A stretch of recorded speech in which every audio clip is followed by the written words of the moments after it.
The meeting.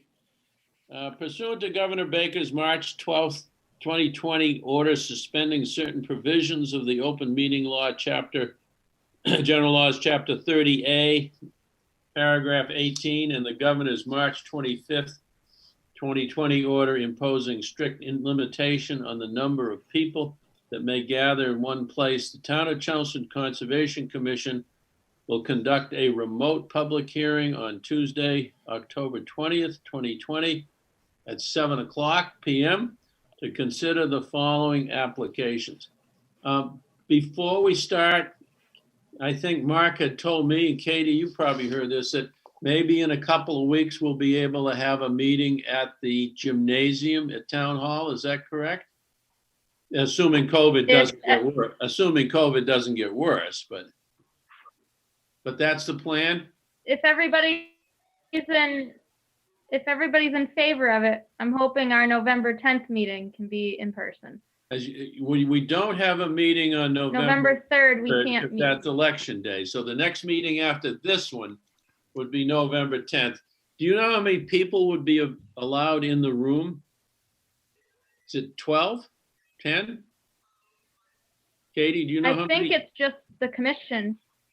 No, not an applicant. I think it's the commission and and I think everybody else comes in on Zoom. I'm not sure. I'm going to find out. Okay. Because that would be 7 of us plus you, plus I assume Vivian. So that would be 9. And there may be some limitations on public meetings. So we'll see what happens. Okay, just a heads up on that. Is there anything to come before the Conservation Commission this evening that's not on the agenda?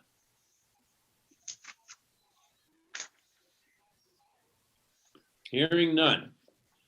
The first item on the agenda is a notice of intent for an 8-unit apartment building at 235 Littleton Road. Chris, do you have the notice? Yes, Dave, I've got the notice here. Under the provisions of the Massachusetts Wetlands Protection Act, Mass General Laws, Chapter 131, Section 40, and the Chelmsford Wetlands Bylaw, Chapter 187, the Chelmsford Conservation Commission will conduct a remote public meeting on October 20th, 2020 at 7 p.m. for a notice of intent filed by Charles Hillman. The applicant wishes to construct an 8-unit apartment building with associated utilities at 235 Littleton Road. Work will take place within 100 feet of a wetland. Very good. Is the applicant here this evening? Charlie, you are. If you want to speak to this application, or have you got someone who will speak for you? I think, if you may, Mr. Chair, for the record, my name is Brian Melissi with Whitman and Bingham Associates, here representing 235 Littleton Road Realty Trust, who the trustee is Charles Hillman. Point of order, just to let the commission know, I dropped off the abutter notification cards to Town Hall a couple days ago. So Katie should have those in the file. Do you, Katie? You do? Okay.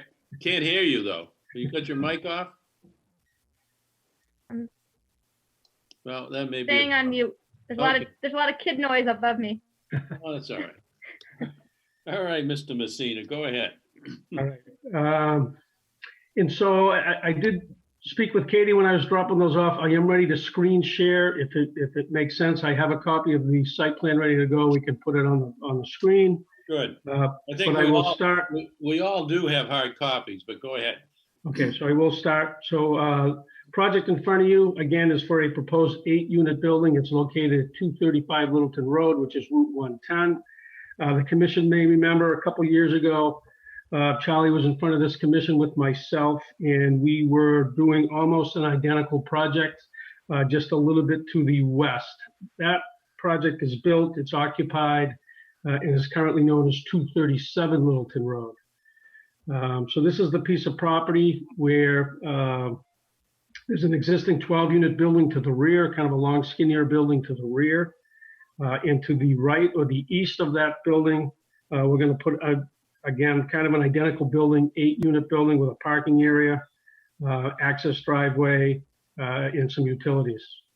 The site currently is serviced by municipal sewer. When Chelmsford, when the larger project to the west was being developed, they needed Charlie Hillman to provide a easement for a water loop to that project, and as part of the part of what Charlie asked for in lieu of that easement was to have the sewer brought in off of Littleton Road. There was a hydrant brought in off of Littleton Road. And so those utilities are already in place. We just have to connect the building to them once the building goes up. Stormwater is being taken care of in a very similar fashion to 237 Littleton Road, which is an underground stormwater recharge area consisting of a water quality unit to collect the stormwater and a recharge area to recharge the stormwater back into the ground. Very similar again to 237 Littleton Road. This project does not have any new egresses off of Littleton Road. We're going to utilize the existing driveway. We had been in front of the planning board, received special permits for a COID as well as site plan approval. And we have talked with the fire department about his access into the property, and he's fine with it. If you were to look at the site plan, or maybe even remember some of the commission members that were around when Mr. Hillman was building 237 Littleton Road, he had a kind of a large spoil pile that he was looking to get rid of or looking to stage. And at that time, the commission allowed him to put that on the property at what 235 is now, as long as he provided erosion controls. And so what we did is we put the erosion control at the 30-foot no touch zone. And Charlie kind of built a boulder wall to delineate that 30-foot. And if you look at the site plan, that existing boulder wall is delineated on there. The building is such that it is within the 100-foot buffer zone to the wetlands. However, it is outside of the 50-foot no structure zone. And so we do meet all of the local bylaw regulations and offsets. I know I was probably pretty quick, but that's the project in a nutshell, and I would take any questions from the commission. Okay, Billy Vines, you got questions? What's the separation between the storm tech and the water table, Brian? A minimum of 2 feet. We went out and did a test pit that was witnessed by engineering, and we do have a 2-foot offset. Okay, I'm all set, Dave. Mr. Mueller, you got any questions? Has the engineering department reviewed this at all from stormwater point of view, Katie? Or Brian, I guess? They did review it for planning. Yes. Okay. And But Katie, do you have a copy of the engineering report? I don't. I can We get that. we need to review that, right?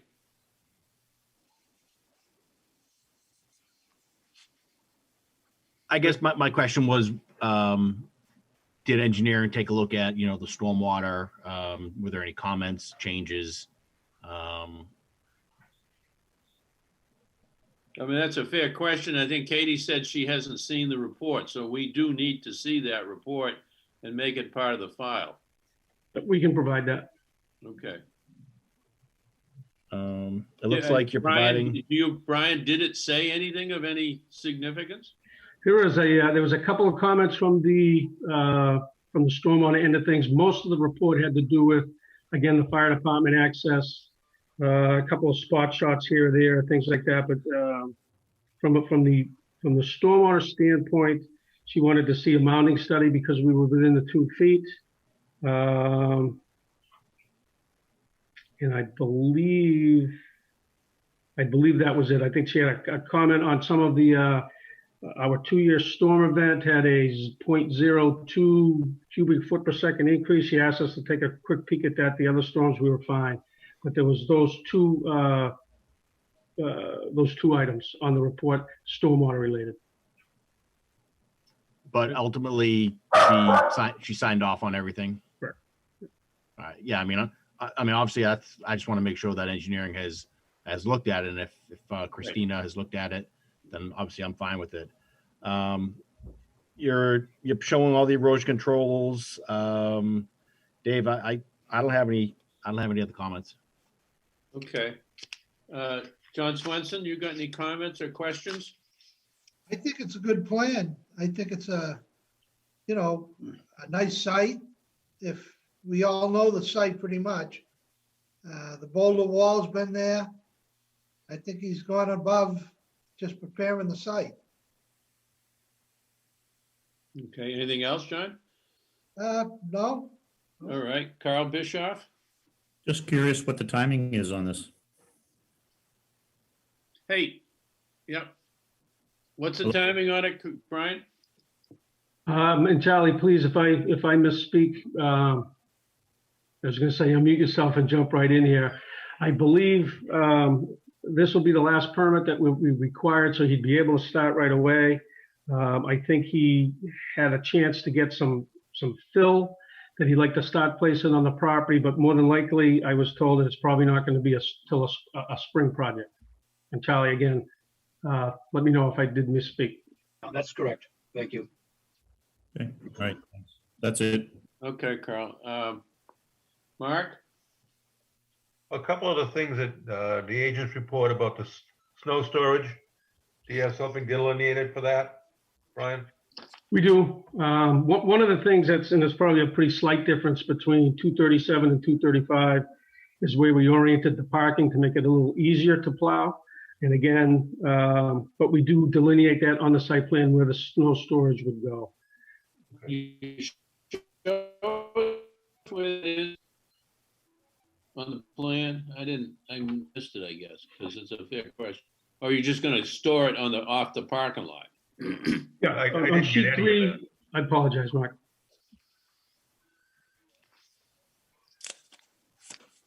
If I may, on sheet 3, we delineate where it would be, and it's really, most of it's off the edge of the parking lot, towards the Littleton Road side, away from the wetlands.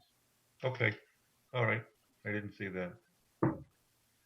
Okay, the only thing you're asking for is a 100-foot disturbance. Is that correct?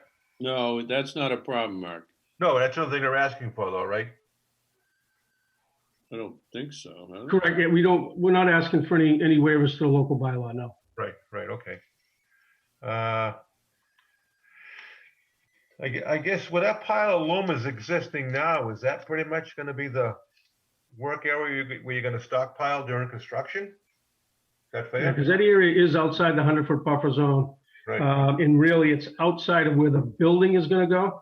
Okay. Some of it may encroach on where the parking area is going to go, but that certainly would be the main laydown area, correct? Okay. No, that's all I got. Thank you. Brian, on the topography, is the building kind of the low spot of the lot? It is. And is there any water flow to that area now?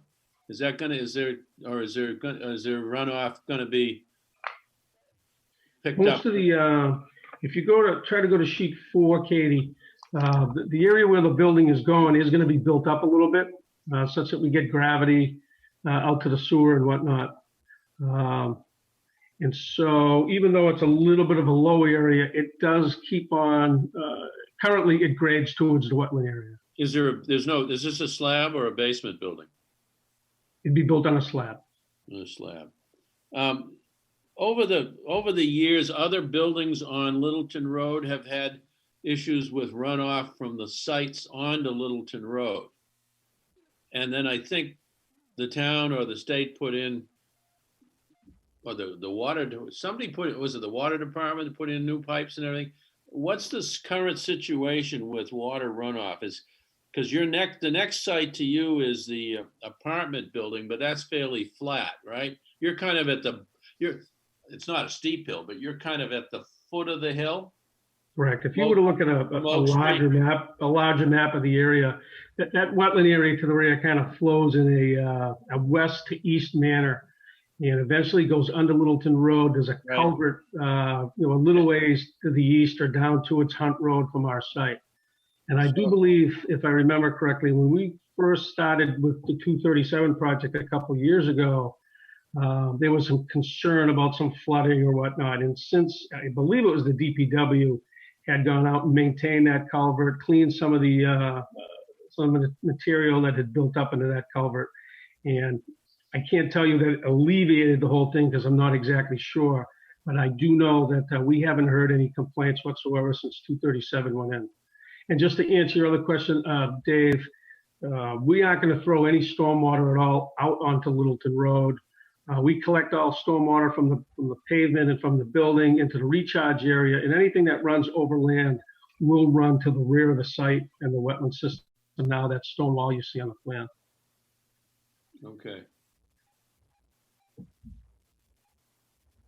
You got plenty of room to store construction material, it looks like, correct? We do. Okay. All right, are there any comments or questions from the audience on the application for 235 Littleton Road?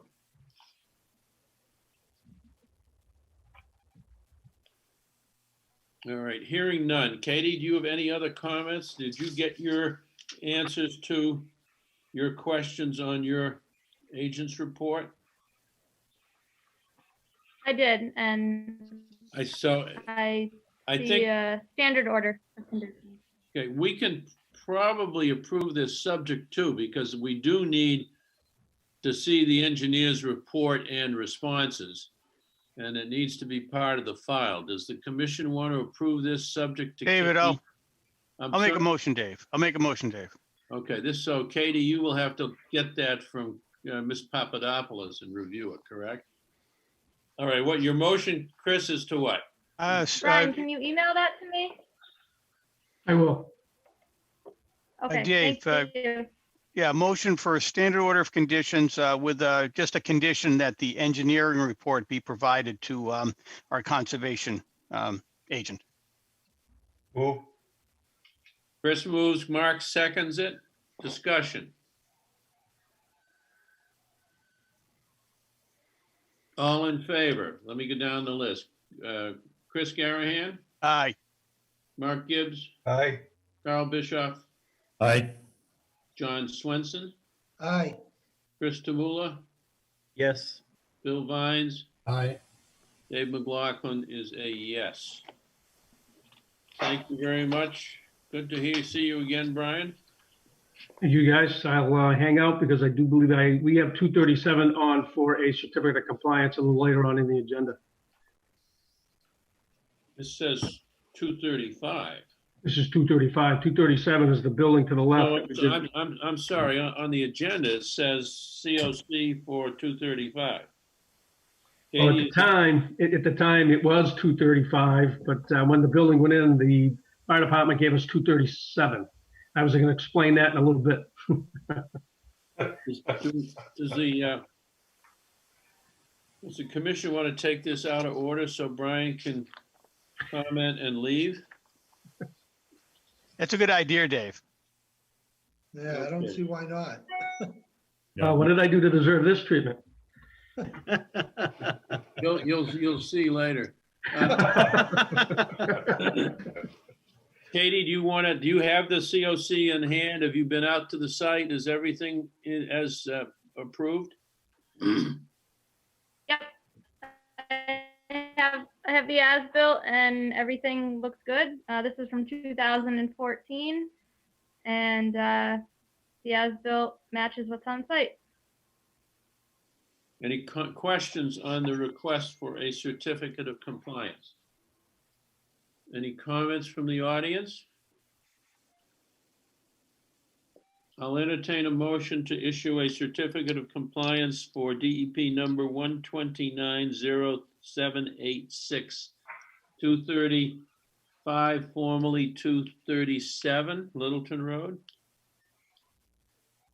So moved, Dave. So moved by Chris Garahan. Is there a second?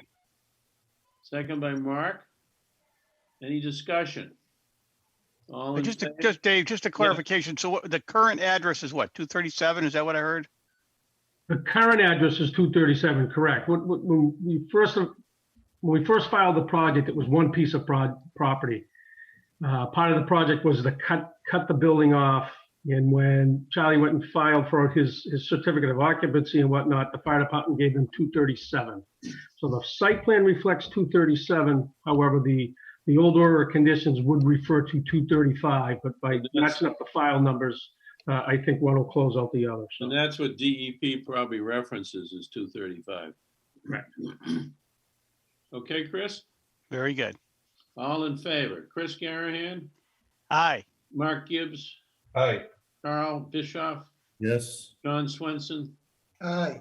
Chris Tamula, Aye. Bill Vines, Aye. Dave McLaughlin, aye. Very good. Thank you very much for your time. Next item on the agenda. Mr. McLaughlin, Yeah. I'm sorry to interrupt, but on the legal notice that we received, this is supposed to be telecast on channel, there's 2 channels that we're supposed to be able to watch this meeting. And I'm trying to get it on my television and this isn't the meeting. Do you have another channel? I don't know. Is there is a representative from Telemedia still available?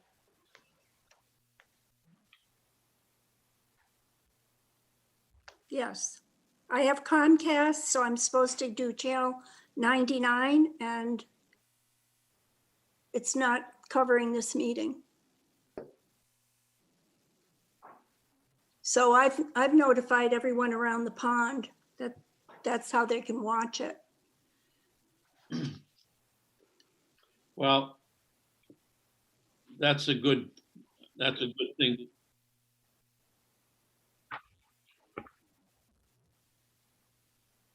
Huh. Oh, I don't know how to explain it. I haven't Well, it on. I'll tell you, you gave your neighbors the Zoom call-in number? Well, so some they of can see some it of on them, a lot of them don't Zoom, so I gave them the channels. I can't help you, but you I heard know. what Telemedia said. It's probably not going to be an issue because the applicant wants a continuance Oh, okay. on Hart Pond. Okay. Yeah. Right. Okay, well, Next item on the agenda is a notice of intent continued on continuance of 24 to 30 Second Avenue. And the conservation agent was advised that the applicant wishes to continue this. Did they give you a reason and a date, Katie?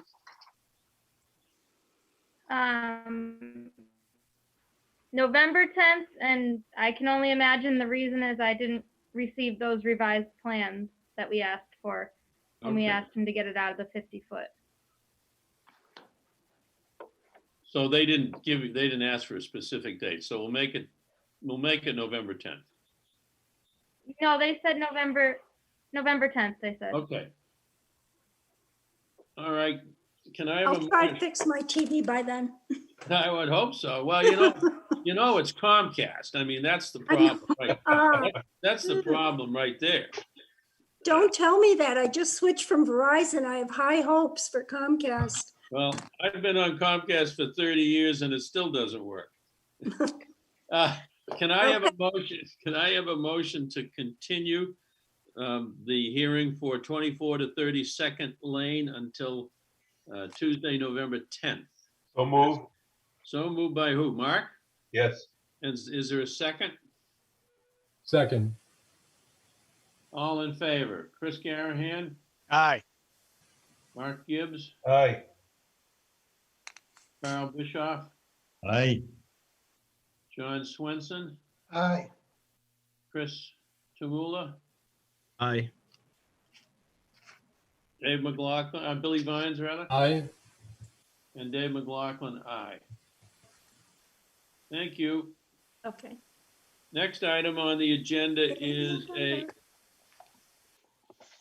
did somebody say something? No, okay. Next item on the agenda is the continuance of the notice of intent for 44 Central Square. Katie Enright, are you around? Can we table this for about 20 minutes? She's in another meeting in another town. Think she's gonna be here? She's been texting me. She'll be here in about 20 minutes. I We guess can just now go we to our know, discussion items. now we know who's more important. All right. Is that all right with the commission? And over. Absolutely, absolutely. Okay, let's talk about Shore Drive if we can. There is in your parcel a sketch, I think. We received an email from John Sousa, and there is an individual on Shore Road who most of us know. We work with him to give him he owns a parcel that's not on Freeman Lake. It's on the inland side of Shore Drive. And he has asked the town if he could purchase the lot next to him, which the town owns, which is where the little hand is there. He also wants to purchase the parcel that's directly in front of him that's on Freeman Lake. And I can't move this for you, Katie. It's right there. He has one of them now, and he wants to purchase the other one. If I could take you down memory lane, if I could, let me see here. Because the town, I can't move the hand. If you go up to the point on Freeman Lake, go way up to the point, Katie. Keep going, keep going, keep going. Okay, right, that first lot is privately owned. And then the next lot going down into the neck is town, and the town owns maybe every other lot on Shore Road, and every other lot is privately owned. And they're all tiny lots. They're not buildable lots. But behind the lot that the guy has asked if he could acquire is an 11-acre parcel. If you can go behind that lot, Katie. There's no way I can move that hand, is there?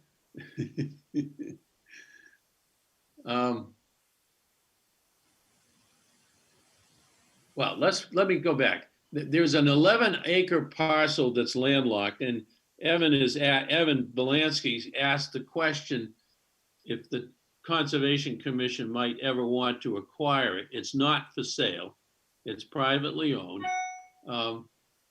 And the only way we would have access to it is if we kept that piece of land that gentleman wants to buy. What's interesting, however, is if you look at all of the lots around there, and just bear with me if you would.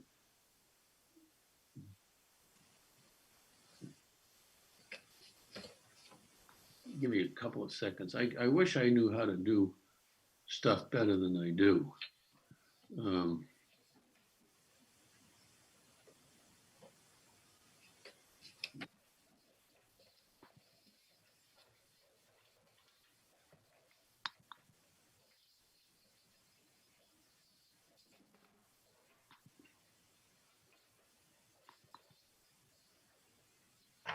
There's about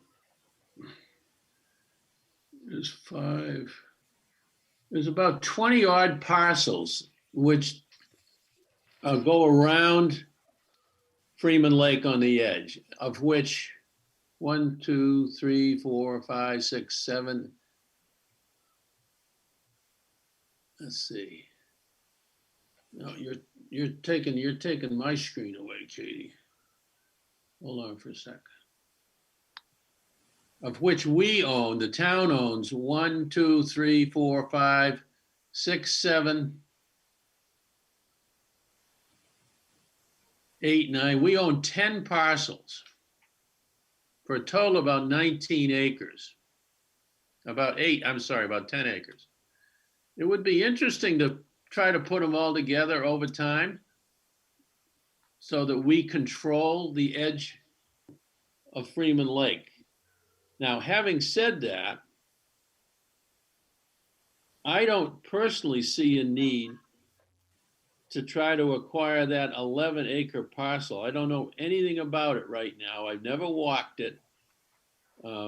It's, as I said, it's landlocked and we'd have to retain it. Now, generally speaking, I don't think the town or the Conservation Commission should sell land. On the other hand, it would create an interesting parcel for this gentleman that would pay some interesting real estate taxes. We've never had this situation where somebody wanted to actually buy some land. And frankly, I think it's not conservation land, I don't think, Katie. I think it's town land. I don't, because if it were conservation land, we'd have to replace it, wouldn't we?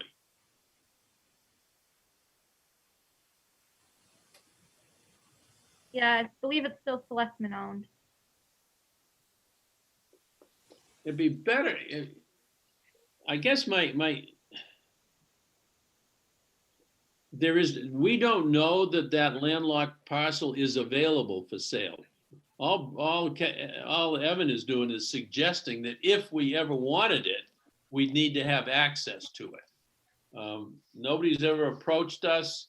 As I said, I have no idea what condition land is. We'd have to get out there and see. I mean, 11 acres is a decent piece. So I guess my suggestion is we tell John Souza, the treasurer, that we need to do a little more research. Certainly the parcels that are on Freeman Lake, that are individual parcels, and we can get more specific with you guys.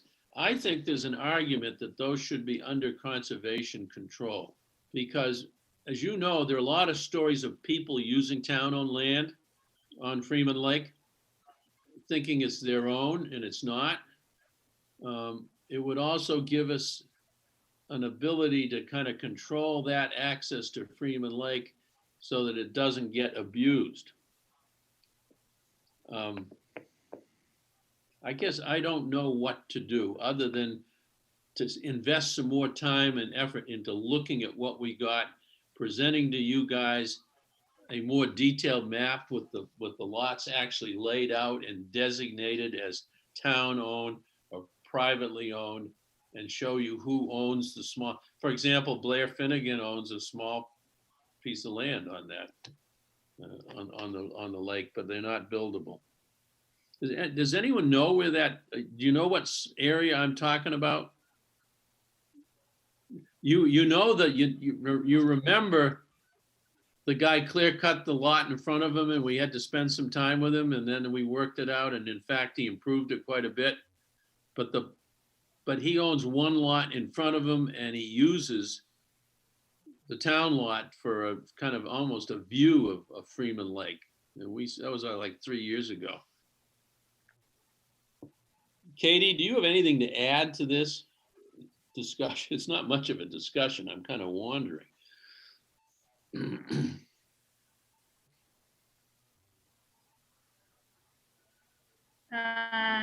I think we should take the lots on the lake. I mean, John Souza is suggesting that the lots along the lake that are town-owned be conveyed to the Conservation Commission. That's probably not a bad idea, but what I'd like to do for our November 10th meeting is actually make up a map and show which lots are town-owned and which ones are privately owned. That'd be a better, and then just show it. That'd be a better document for discussion. Does anyone have anything to add to this disjointed discussion? I think we need more information, Dave. And I think that's the real point. You're right. It's hard to see what value they have of being of size. It doesn't really help us. Yeah, I mean, they're all about 1/10 of an acre. Yeah. I mean, you couldn't build on them. You'd have to, right. Somebody would have to. Short Drive goes through the middle of them. Yep. Well, there's a whole bunch of lots that are between Shore Drive and Freeman Lake that are that are about, the biggest one is 4 acres. Most of them are a 1/10 to a 2/10 of an acre. Those you couldn't do anything with. And there's only, and 3 of the, most of them are separated by private property. So for anyone to put a house there, and they're probably all within 50 feet of, between Shore Road and the water is probably what, 50 feet? So I don't know what they do with them.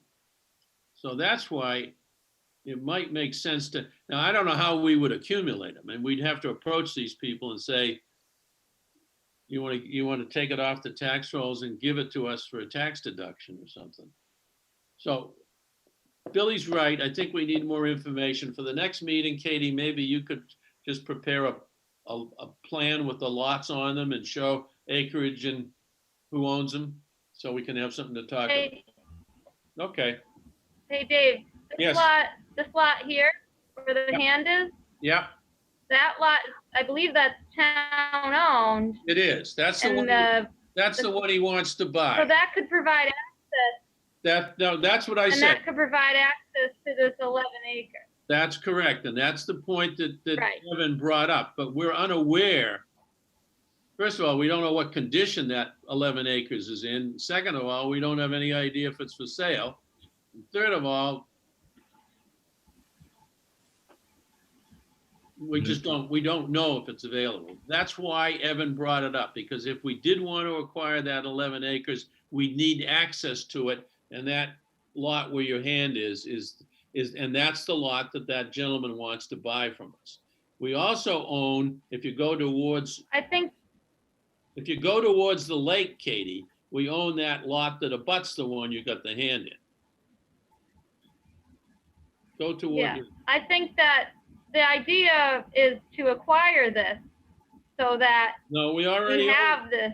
We already own that one.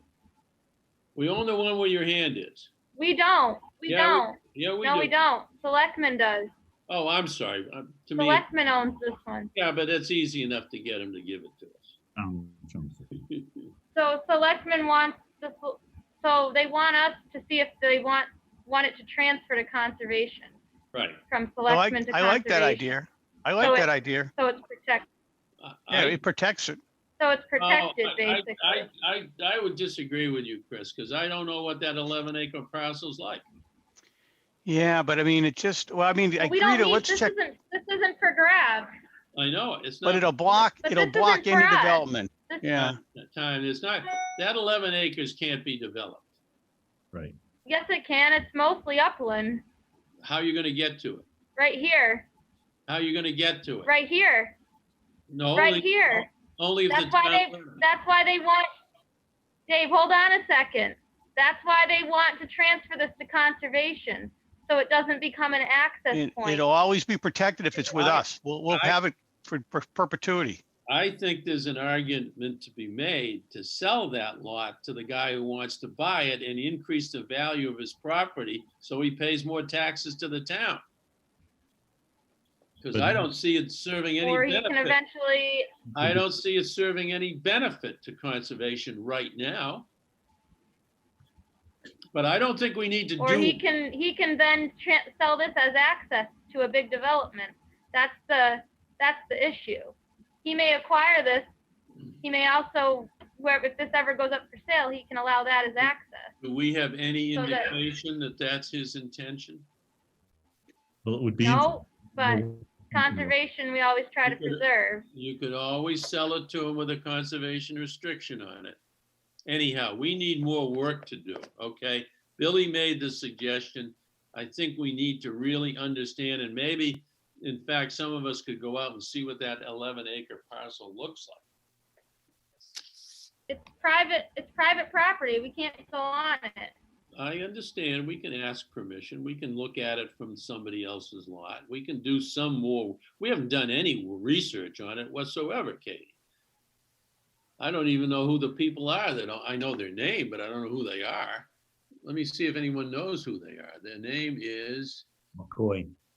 yeah, I mean, strictly from a development point of view, if there's 11 acres of upland and there's a piece of land that gives access to that 11 acres of upland, it would only, you know, go to reason that somebody may want to look to buy that piece of land and develop that back there. I mean, pretty obvious to me.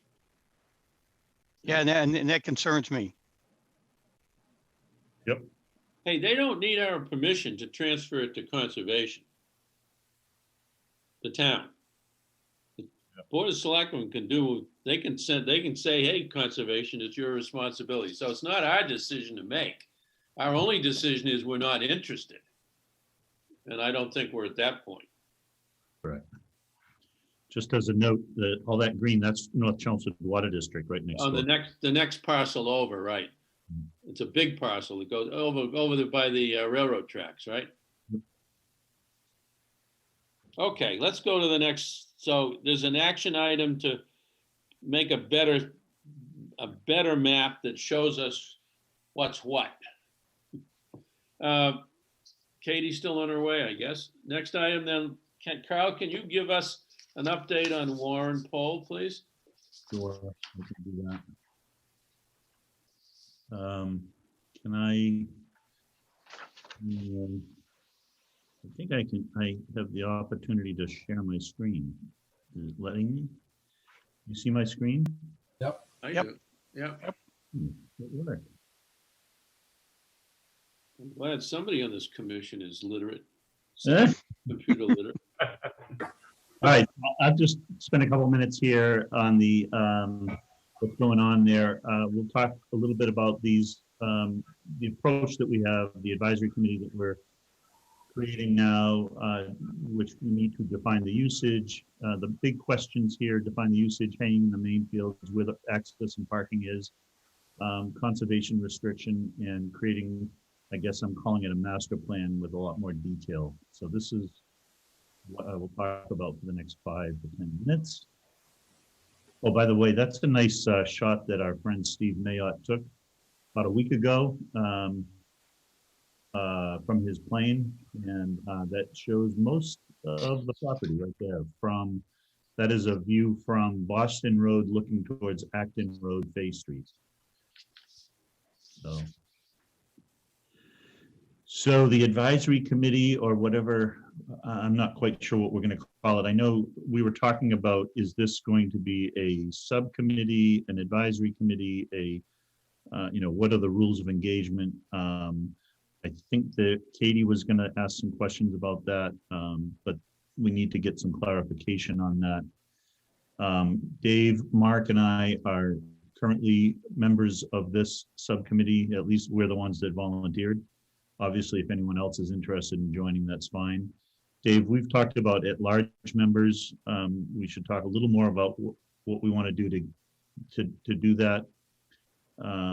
You had also mentioned a former DPW person that might want to participate with us. I don't know if they want to actually be on the committee, but we can talk offline on that one.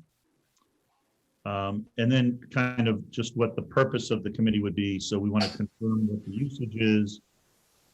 Obviously, passive recreation is the main purpose, but do we include haying and other kinds of activities, kinds of limited light agriculture, and what do we define in passive recreation? So we need to confirm all that usage.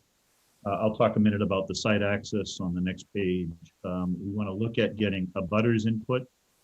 Dave and I have talked to a couple of people in the neighborhood already, or quite a few people I've talked to. I ran a EIS report and I got 63 abutters within 100 feet of the property. So there's a good number of people that we may be talking with. And then finally, as I said, developing a master plan that, as I understand it, would lead into the conservation restriction. So real quick, if you look at the property, there are 6 frontages of the property on roads. Number 1 on the top right is Boston driveway at this point. There's a driveway that has been, or a lane which has been put in on that space, on that right in here. Similarly, on Parker Road, which is across from Wright Reservation, there's an access point here, and there's also the neighbor's driveway, which is overlapping onto that property here. Fay Street is right here, and this is very wet and very low. I don't really see any way we would want to use that for access. Acton Road is right here, right next to this is the sewer pump station right here at the bottom of Bartlett Street. And then the other access is on Bartlett Street right here. We have been recommending access via Acton Road. Dave and I saw it the other day. This picture right here shows it. There is a gap in the guardrail right there, whether or not that's the right place. But we need to get Steve Janley, is it? Janley from DPW? Yes, to join- Chris, yeah, it's Steve. Jack Yeah. Souza used to have the correct pronunciation. I'll get that. Yarnley. Janley, okay. And hopefully we've requested that he can join us and meet us there at some point, hopefully soon. And we can get eyes on that and get his eyes on that and see what it might take to make that into a access road and parking area in that area. So that's just kind of, it gives you an idea of where we are. We would no doubt have like local access up here on Bartlett Street, no parking or anything like that, but for the neighborhood, we would create some signage on many of these locations for local access, but to keep people from parking in those areas. So that generally would be the approach I think we'd take. Conservation restriction, we need to understand what it takes to get this up and running. As we're told by Paul Cohen, the Land Trust, Land Conservation Trust would be the grantee. That's proposed. I'm not sure there's any reason why not to do that, but we can, if there's a good reason to think of someone else, that's fine. But I believe Dale Williams is already starting to work on this, but Dave, I think we need to connect with him and figure out the approach here and how we're going to work on this. There are 3 conservation restrictions already in place, so there are some models that we have here with Sunny Meadows, Sheehan Farm, and Hart Pond. And then finally is this master plan, which really is just kind of putting into a document all of these line item bullets. I've talked about most of this, a lot more detail. The previous advisory committee did a lot of this work. We have a lot of stuff to leverage from that document. We can leverage an awful lot from that. And so we need to work through these details and identify, how much budget we need, how we want to approach maintenance, and put it all into a document. And then that would ultimately also feed, some of this would feed into this conservation restriction. So the next steps I see are that we need to get definition on this subcommittee, the rules of engagement, get connected with Steve Yanley and connect with the Land Trust and connect with Paul Cohen on making sure that we have visibility and support of this activity across town functions so that we get some response in a timely way, get the budget established. And then also, I think it's important that we define a model for updates and communication, both here within the Conservation Commission, but also probably with Paul and the community at large. There we go. Carl, could you go back to the map? Yep. Could you show the commissioners where the existing trails are? Oh, good question. So right now you would, let's see, you drive in here and this is the barns. And actually this building does not exist, that's gone, but these 2 buildings here exist. The trails really start here and they go, one trail goes right around this way and crosses over. Oops, I'm sorry. Don't click, just push, just point. And goes this way and goes up this hill and comes down this hill and then cuts back over here. I'm sorry, it stays this side of the brook and comes back. So there's a loop right here. Then there's another trail that goes right along, don't click, sorry. goes along here and goes up into the wood. This is an upland woodland area, and goes and curls around down here and back out to the field. And there's one trail that goes all the way down here. This is the Eric Pole House and comes down there, and the other trail, and then it continues back this way. So it, in general, there's kind of a trail this way and there's a trail this way. So at this stage, we don't see the need to create any more trails other than seeing how we can combine or connect the two that Carl just spoke about, so that effectively there's a big loop in the site that people could walk the whole site or could walk half of it. As Carl said, one of them is uplands in heavy woods, and one is down where the haying historically has been done. Carl mentioned haying. One of the objectives would be to see whether or not we want to maintain it for haying. If the hay fields are not maintained, they will become woodland over 100 years. Trees will grow up, and that haying open area would all fill in, not unlike the way the trees have filled in on the dam over at the Cranberry Bog. The dilemma with haying is it hasn't been hayed for a number of years, and it's in not very good shape. There's a lot of invasive plants beginning to grow on it, and erosion and temperature changes have caused boulders to start to grow, quote unquote. They're popping up out of the fields.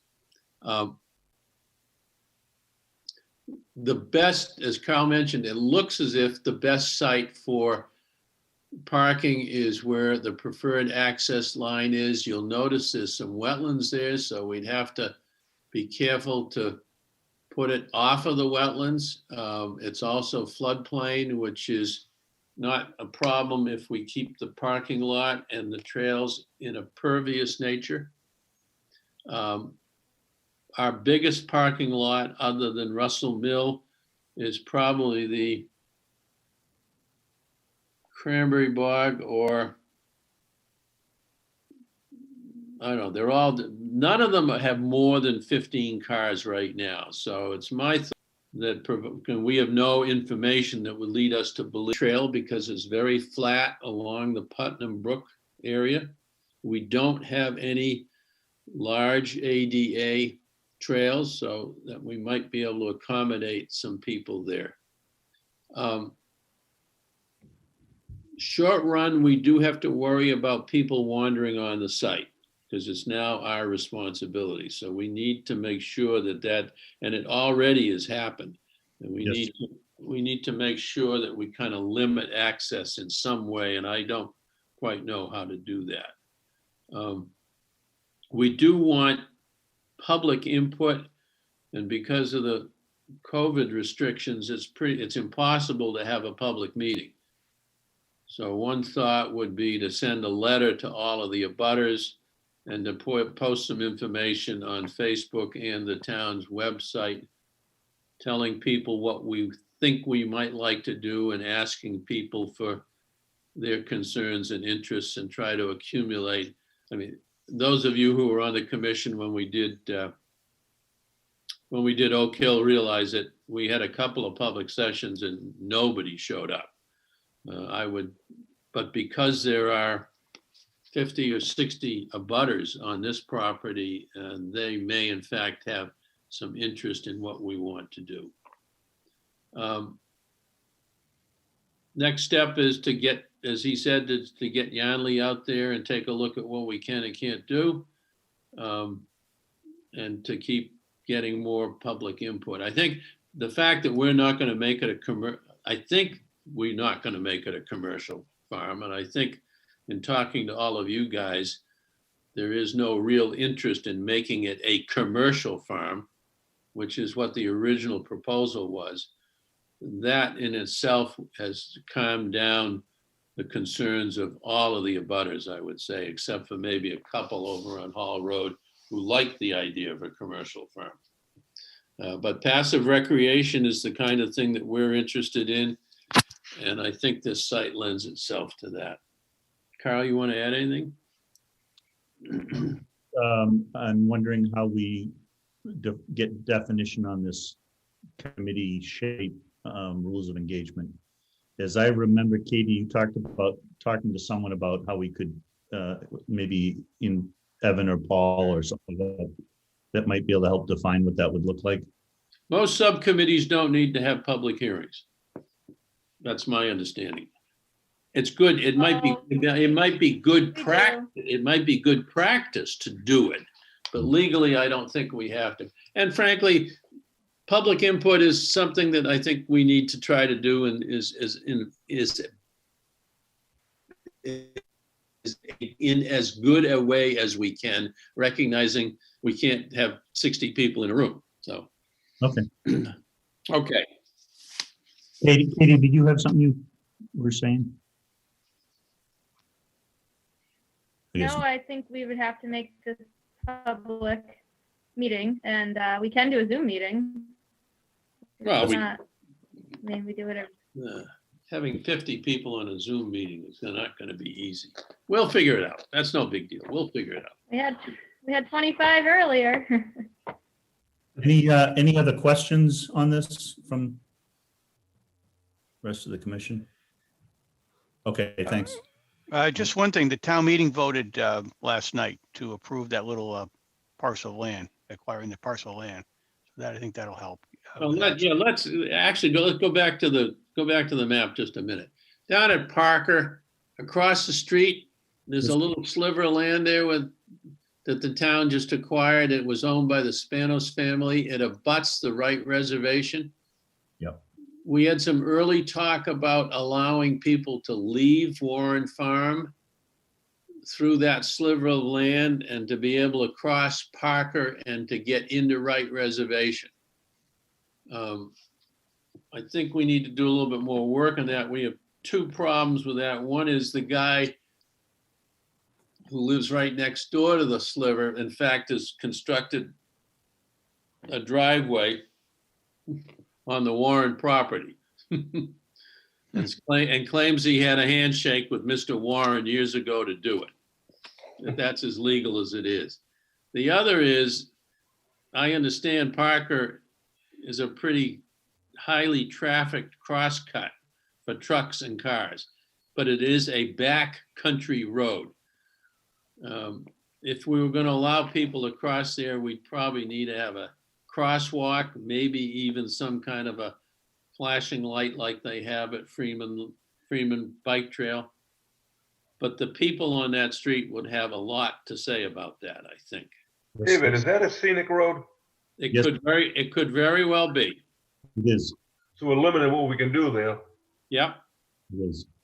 But the idea is, historically, conservationists wanted to see if we could link reservations to each other so people could walk from one to the other relatively easily. And if you know that site, on the other side of Wright Reservation, you cross Route Acton Road and you can go on to the Robin Hill Reservation. So there's a lot, and Wright Reservation is 96 acres. Warren, 51 acres. I don't know how many Robin Hill is off the top of my head, but that's something we need to take a look at as well. Any questions? All right, is Katie in right here yet? I'm here. Okay, but if you don't mind, Katie, can we there's one other miscellaneous item.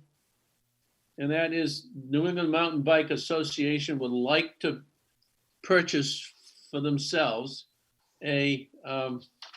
what they call a public work stand for bicycles. And there's a picture of it on the back. And they would put it at the end of the parking lot towards the entrance. It's to allow bikers to actually work on their bike if it breaks. They're going to pay $700 for it. My only concern, it's their concern, is that it gets vandalized, but they're willing to try it. I'd like to give our permission to them to do that, if it's all right with you guys. I'm fine with it, Dave. Yeah, it looks good. I went online and looked at it. It looks pretty rugged. If it can be broken, it will. Oh, of course. It doesn't look What are like those? $700 to me, though. Are those tools on those lanyards? Is that what that is? Yes, it is. Yes. Are they tools or are they clips? No, they're tools. It's a different types of Allen wrenches and whatever. Okay, oh, that's pretty cool. Yeah, Okay. All right, let's go back to the agenda, and this is a continuance of the notice of intent for 44 Central Square to construct a 12-unit condominium. Did we finish up with this bicycle thing? I thought I heard you said it was okay. No. I just said it was cool. I didn't. Well, that, to me, that means it's okay, but You got it. Mark Sorry. gets his microphone to work one week and he's all Mr. Chatty Cathy. I missed it with the moolah. Hey, Chris Tamula, do you know who got his computer to work? Not him. Not Telemedia. Who? His sister-in-law. Of course. Yeah. All right. Who is? Katie Enright, I'm going to give you the floor in 2 seconds. I just want to remind the Conservation Commission that there are 2 bylaws that apply to this project and to every project, but to this one. One is the town bylaw. The other is the state DEP bylaw. And you recall that the town bylaw is more restrictive than the state bylaw for the 3 no-build areas, the 25-foot no disturbance, the 30-foot no impervious, and the 50-foot no building. If for some reason the commission chooses to address those 3 no build areas differently than the state, we will have 2 votes. One to approve, deny, or amend under the town bylaw, and one to approve or deny under the state bylaw. Just keep that in the back of your mind. When you look at the site, remember the building does infringe on 25, 30, and 50. So we'll have to make sure we address those separately. Katie? Me, Katie, are you ready for me? Yes, ma'am. All right, awesome, great, thank you so much. I'm glad your other meetings are more important than this one. Oh my gosh, that one's been going on for 2 years. I know this project's been going on for 5 in my job. Anyway. This was not going to go on for 2 years. Oh, I hope not. Thank you all for being patient. I really appreciate it. So it's been a while since we were before you, and I know you all came to, again, Katie Enright with Howard Stein Hudson. I should probably do that first. We were before you with a joint meeting a couple weeks ago to show you a layout that came out of some of the DEP comments and speaking with my clients about the proposed project at 1 Billerica Road and 44 Central Square. With that, we had developed a concept plan when you saw us that essentially flipped the building and the parking. And that was to respond to some DEP comments we got just before the last meeting that I had with the commission. The comments related to bordering land subject to flooding and the openness of the building on the first floor, which is the garage in this case. And they had basically, in some conversations I had with the DEP agent at that time, had asked that the garage level be as open as possible to allow the floodwaters to pass through the building. In speaking with my client and in going back and looking at the building, it became pretty evident that it would be best if we were able to move the building out of the floodplain altogether, so that they could build essentially their normal building and not have to include any kind of flood venting or openings to allow floodwaters to pass through and basically have the floodwaters avoid the building altogether. So that was one of the first major changes that we did. Secondly, there were comments related to mature trees that we had proposed to take down between the existing edge of pavement and the brook, and that was to establish a park along Beaver Brook and a brook walk along Beaver Brook. That was very unfavorable to the DEP. They did not want to see pedestrians in close proximity to the brook. They didn't want to see us take down any vegetation between the existing edge of pavement and the brook itself. So we really looked at not only revising the drainage due to the changes, but also minimizing pavement and looking to maintain the vegetation between the brook and the existing limit of work. So if I can share my screen, Katie? Yep. So this is the project. It basically further developed from what you saw previously. So before, the building was in this location here along the river, and the parking lot was in a triangle formation in this area here where you see my hand on the screen. By flipping it, we've been able to essentially bring the building up to an elevation that it's outside of the floodplain, so the building can be fully enclosed and there's no floodwaters going through the building. The floodwaters will remain in the parking lot itself. And we've done that by very carefully, and been a bit torturous trying to get it to work, but been able to create a cut fill analysis to show that we are not increasing fill in foot by foot contours through this project. And we have provided a new cut fill analysis, which I can show you. Let's see. Can you see my screen now with the colored plan? Okay, great. So this is the cut fill analysis that we've provided for the new project. We had to add fill in the building to bring the building up to an elevation to get it out of water table, which means we then had to make up for that within the parking lot. So there's areas on this plan that show areas of cut, areas of fill, and we wanted all of these to be in green so that it shows we are increasing cut, not increasing fill, because we need to provide equivalent flood storage throughout the parking lot. And throughout the project itself. So you can see how that works out here. I'm going to go back to the site plan. We also looked at some layout changes to try to reduce pavement as much as possible. So we've brought in, the edge of pavement is actually out here. We've brought that in a few feet to the edge of pavement. This is all pavement here that's going to be removed as part of the project. And then there's pavement along the side of the building that will be removed as part of the project.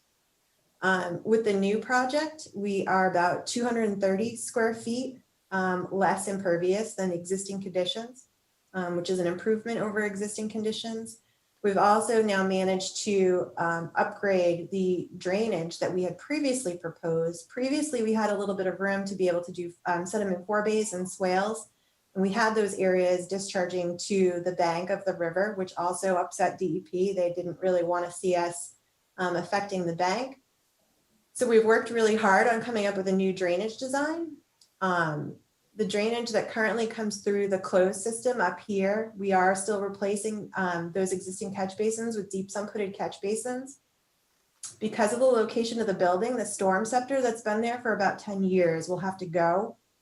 And in speaking with Contact about storm scepters themselves, it was under a landscaped area, so I'm not thinking it was maintained very well, and they don't move very well, and it was old. So we're basically taking that out and providing a new CDS unit, which essentially does the same thing, so that we can get greater than 80% TSS removal coming to the existing head wall that already enters the wetland. We will have to core that for a bigger 24-inch pipe. It's currently an 18-inch pipe to allow additional flows to go in there, but we meet our pre to post development for this watershed area.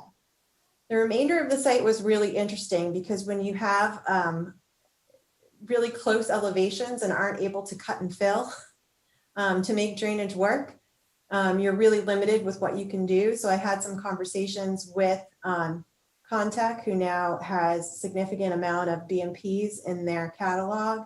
And we were able to come up with what's called a Filteri unit, which is a biofiltration unit. And I've proposed 2 of those, one at each corner of the parking lot here. Those allow us to have a rim to invert of about 2.25 feet, which is less than a catch basin and less than any other, like a vortex or a CDS or a storm scepter.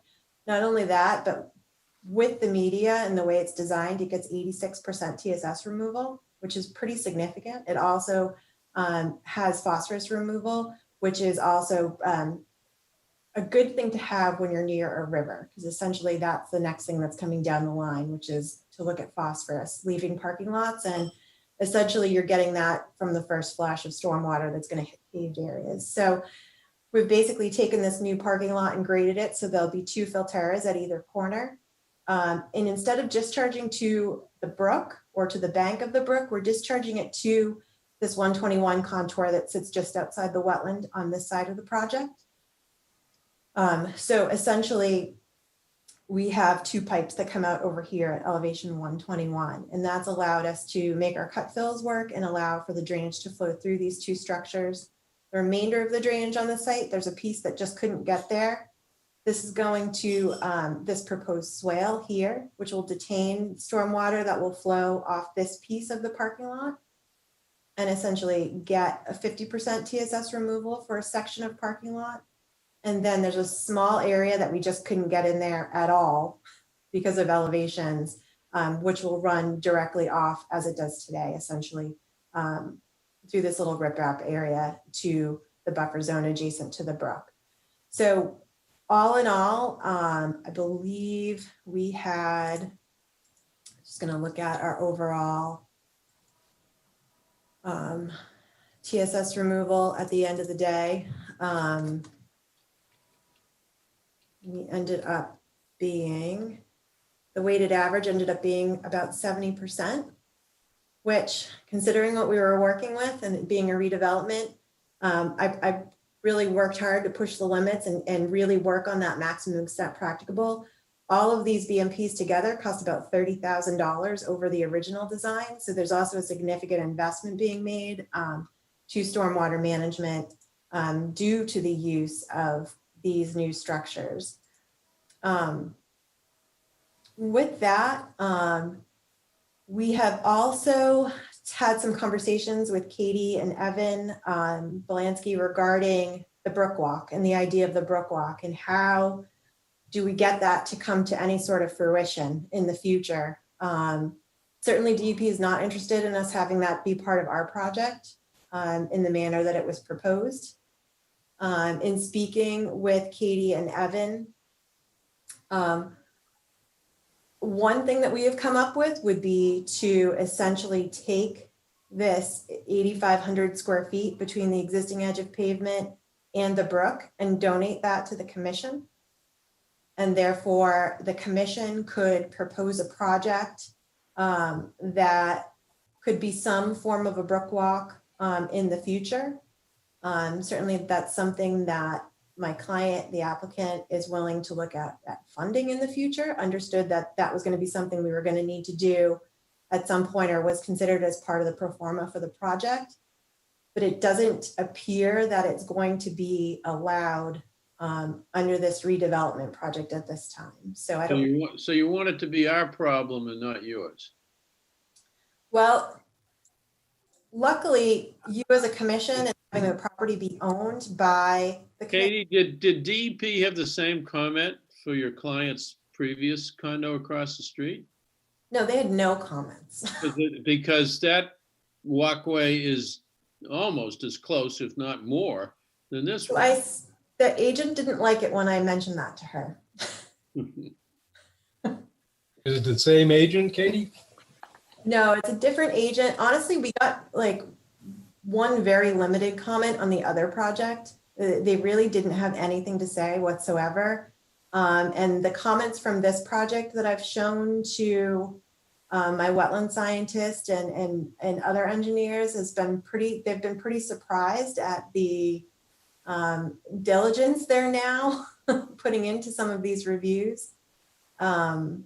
So no, and I tried to have some back and forths with her and also your agent Katie did too.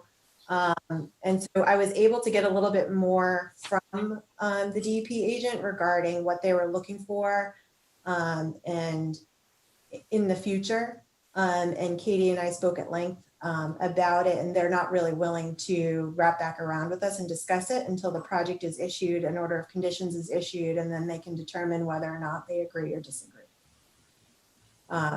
So what we tried to do was I really tried to really work really hard to meet all of the requirements that they had within their list. You'll also see as part of the documentation I provided with you as a preliminary construction sequence, which I've gone into a little bit greater detail for this filing, which was one of the questions that both DEP had and this commission had, to talk a little bit about, kind of interim project steps. Right now, the most important thing, I think, or the most time sensitive part of the project is the residential portion of the project in the back.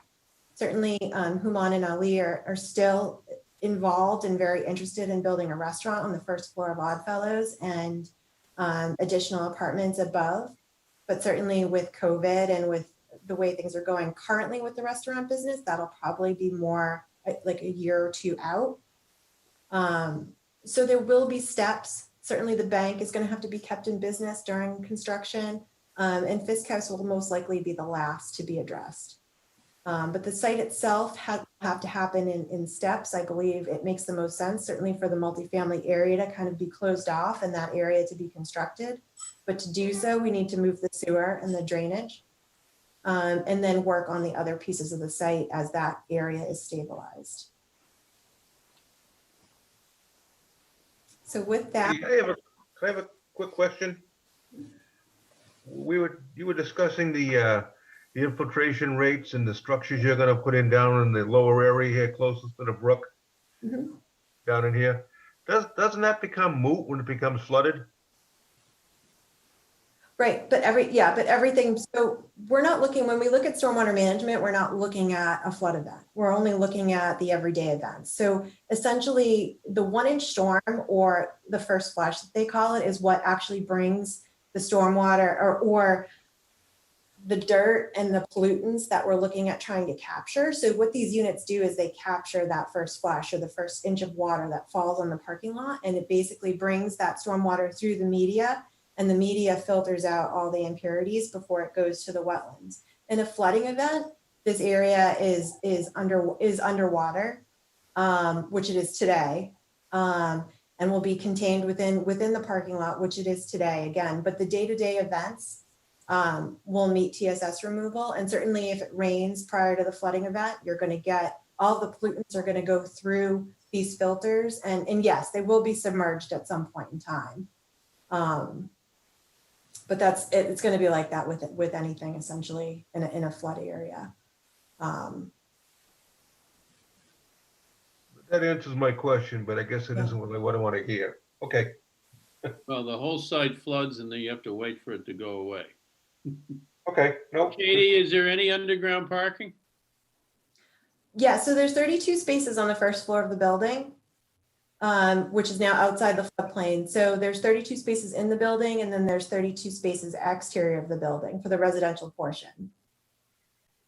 And so we've also minimized parking. So we essentially meet the bylaw to the number exactly. And when I say the number exactly for the zoning in this area, we get a 50% reduction for businesses and restaurants, which we are required to have in the Center Village District. So we have 2 spaces per unit for the residential, like we're required to. Residential gets no reduction in the Center Village District, but we have a reduction for the office, and we have a reduction for the restaurant. And we need 131 spaces, and we have 131 spaces. Okay. Questions? Billy Vines. Katie, have you used those Filterra systems in town before? Or is that something new? Nope, so it's not new, but I haven't had to use them before. So typically we use, you get familiar with a certain product that you like and you just keep using it. So typically I'll use something like a Storm Scepter or a CDS unit or a Vortex unit or an isolator row associated with underground infiltration. This case, it was very, had some very specific and complicated issues as far as just trying to keep that rib to invert really shallow and be able to capture that first flush that carries all the pollutants to the wetland and to the river. I wanted to make sure that we were able to maximize our cut, basically be efficient with our cut fills and also get the maximum amount of TSS removal that we could with limited space. Certainly in other areas where there's significant amount of land that doesn't need to be used for the development, sometimes we'll look at, a sediment forebay with a detention pond and have it all be above ground. Certainly less expensive to do that. But what I was looking for here was smallest room to invert to be able to capture as much drainage as possible and highest TSS removal. Because of the water table? And I get that with these devices. So I'm not sure, Chris, have you used them in the past? Yeah, that's what I was going to ask you. Is this like the Filterra tree, like a tree, the tree box? Yeah. Similar. So essentially it's a concrete box that sits underground with a lip that sits above the ground. But essentially there's media placed in the box with an underdrain at the bottom. The media is placed in the box, and then there's essentially a mulch and plants that sit on the top. And so the parking lot will flush into that media or into the plants and into the mulch and filter down through the media and then exit out. So it's very similar to the tree box filter as far as how it works. And it's also really good for areas, certainly as I stated, and I was recently on a call about the Charles River watershed, but the kind of the next big thing people are looking at is phosphorus and what that does to water bodies downstream. And these also do handle phosphorus, which was something that the representative from Contact, the professional engineers that we were working with Contact, who helped us design these. And there's certainly pictures and case studies and everything on their website too. And I take it these would be maintained by the condo association, and they would hire professionals to do that? Correct. Okay. Billy, you want to continue? Katie, the 18-inch pipe that comes out into that little wetland area, you're changing that to 24-inch because you're upsizing the unit, correct? No, it's basically just to allow more efficient flow through there. So the stormwater that we're capturing when we ran it through our HydroCAD system, to not have that pipe back up, it really needed to be a 24-inch. So we're looking to update that so that it doesn't back up into the site. So if you look at the end of the 18-inch pipe that's there now, you can see where the silt is kind of built up into the end of the pipe, where the end of the pipe comes out. What are you doing to that area? Is that thing been silted up over time since it was originally built? And do you have to do much work in that area to get the depth and the size and just the efficiency out of that as it should be? Right. So we're meeting the same invert. So the idea is to essentially meet the same invert that comes out at the wetland, and try to maximize and utilize the existing concrete head wall that's there today. Right. That pipe is going to be taken out.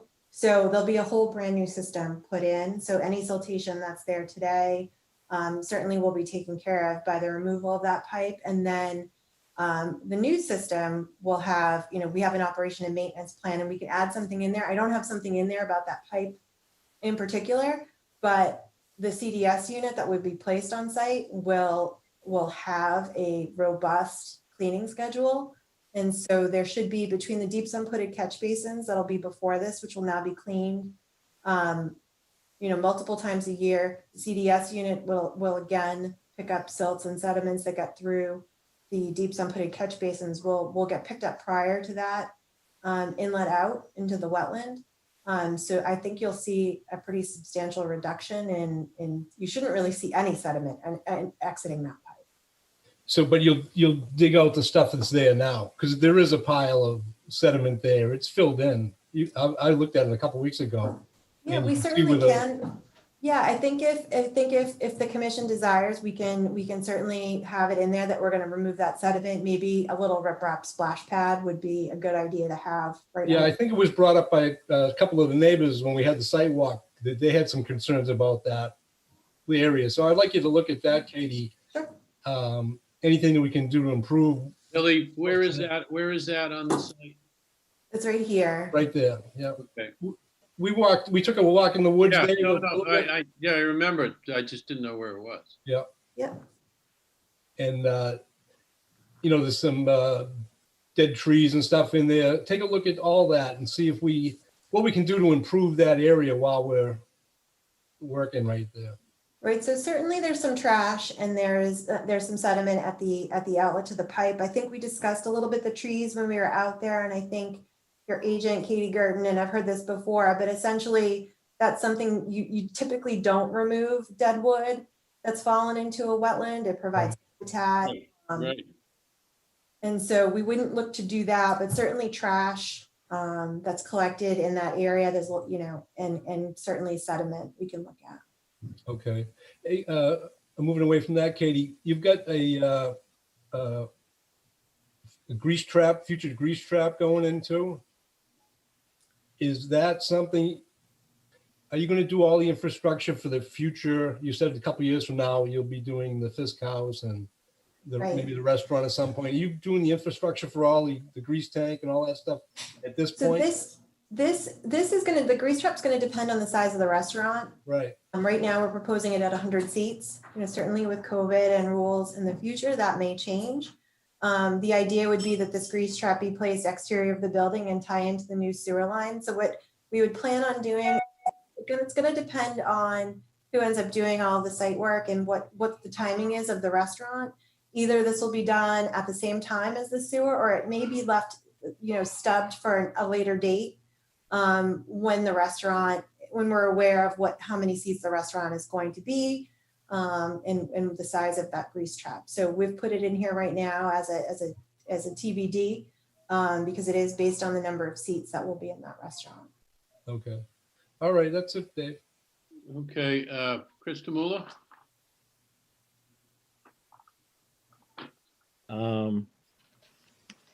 Has Christina Papadopoulos looked at this for the town from an engineering point of view? Do we have any letters or comments from her? So she was reviewing it yesterday. I don't know if you've seen anything new from her today.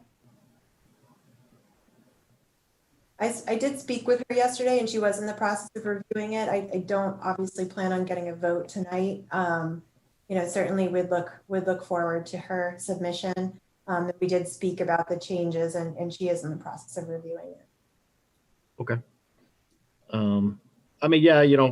It's kind of funny that the building got pushed back from the river to when it was originally there to kind of protect the river, and now you get the parking lot next to the river, but it is what it is. What do you mean by that, Chris? Well, remember the original plan had the building against the river. What do you mean it is what it is? No, I mean that's what DEP wanted, and they weren't basically going to approve the previous layout, so she had to kind of go back to the drawing board. Okay. I mean, the fact that it's not in the floodplain is a good thing. Oh, absolutely. Yeah, okay. Yeah. I've used some of the Filterra products on some of my projects. They do state they have really good TSS removal. They're just a filter media like Katie said. So Chris, are they hard or easy to maintain? How long have they been in place? I've been using them for a few years. Basically, it's the media. You replace the media every so often, every 6 months or every year, or whatever their schedule is, and that should obviously be in the operation maintenance plan. Is that the kind of thing that a homeowners association would know what to do? No, typically that's going to be from the manufacturer. They would have it's basically like a mulch compost. Would he have a contract with the homeowners association, maybe? Possibly.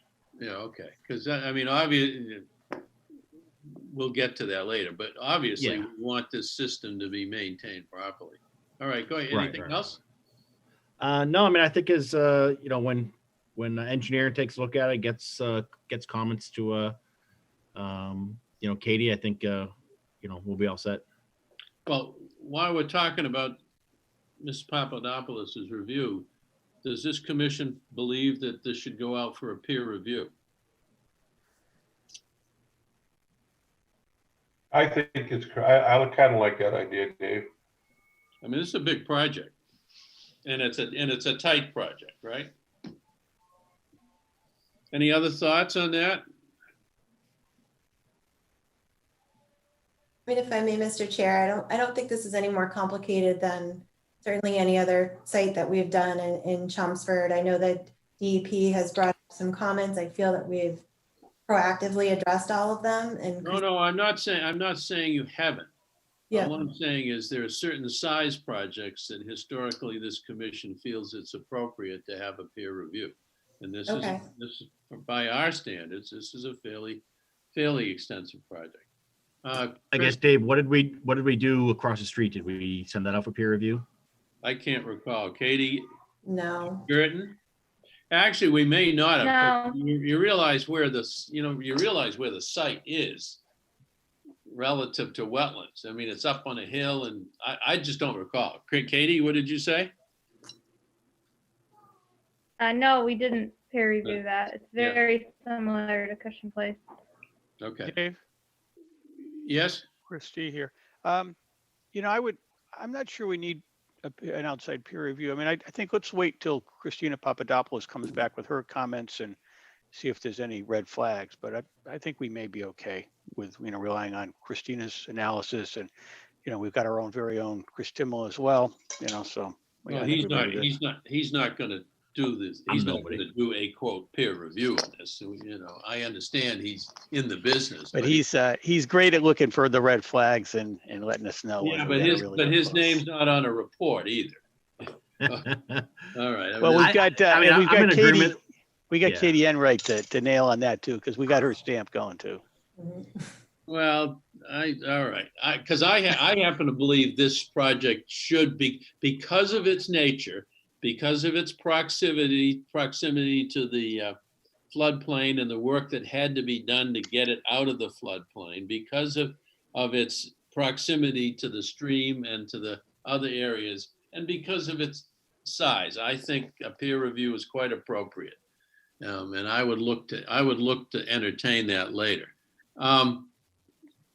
Chris Tamula, do you have anything else? I'm good. John Swenson? I'm good. I'm just wondering about the snow storage and stuff. Yeah, that was a question I had. Is there a spot on there that you're gonna? No, snow is definitely going to have to be taken off site. That's what Okay. I thought. Yep, Okay. absolutely. Okay. Katie, can you go back to the layout, please? Yep.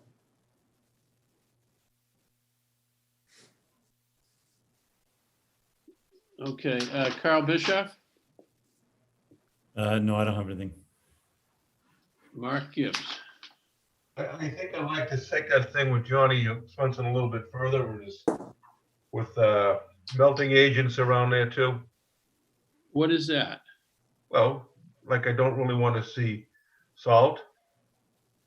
I want to see something else put around it that's not so toxic. Okay. Yeah. Something else to throw. That's all. And I'm still, kind of looking for a little more definitive direction on a river walk there. It's kind of up in the air, and I got a bad taste about that. But I don't know how the rest of the board feels. Katie Gert, can you speak a little bit to some of the conversations that we've had and some of the research that you've done? So the reason that land would be conveyed to us as a conservation, I guess, easement, or more so conservation land, is because the town wants this brook walk, and it's not going to get approved through this private entity doing this project. So under the Wetlands Protection Act, a 3-foot wide path, pervious, which this is proposed as, is exempt from filing if it's on conservation land. So the objective here is to get this walk approved for the Center Village Master Plan by having this be town-owned land essentially, and it kind of skirts the whole walkway near the brook issue that this private applicant is trying to get into his project. So that's kind of where we stand. It's just like Cushing Place. I mean, the walk is the same exact thing, and we can kind of get through wetland permitting easier if it's on conservation land. Katie, it's something the town wants. Katie, for we kind have, of- Katie, the town would have to do that all the way down to Summer Street, but that's another subject for another time. It'd be the same issue. That's another story, yeah. Right, so I mean, Yeah. we'd have to figure out a way for all the private owners and Summer Place to give us enough land, no, not both, just one side of the stream, to give us land so we could do it. Mark, your point is that this was part of the original proposal and it's no longer in the proposal, correct? Or is your point that it was a contribution as part of the project approval cycle? It was part of the master plan. I just heard what Katie had to say too about that. But it should be somehow worked into construction that it can be, if that land was given to conservation before or during construction and a pathway was put in there 3 foot wide, non-pervious or a pervious, whatever you want to use on there, material, would that be suitable for the town from DEP? If it was conservation land, but it was constructed in sequence with the buildings or thereafter or close, would that be something DEP would entertain? So the goal here is not to get the residential project denied by DEP, which Right. we feel will happen. Excuse me, So Katie. strongly Katie, against excuse me, the Brook Katie Law. Gritton. That's not an objective of the Conservation Commission. That doesn't mean we're not in favor, but it's not It's an objective objective of- of the Conservation Commission to get anything approved. Anything. The objective of the Conservation Commission is to review an application and rule on it. That's quite different. But I understand what you're saying. Mark, This project is approvable 100% the way it's presented in front of us. no, it's not. It's only It approvable when the most commission, certainly is. it's only approvable when the commission approves it. Anyhow, Mark, It let's go meets back. standards and regulations of the Wetlands Protection Act, Riverfront Protection Act. It still flood requires, Katie, it still requires the Conservation Commission to approve it. Otherwise, the Conservation Commission wouldn't exist.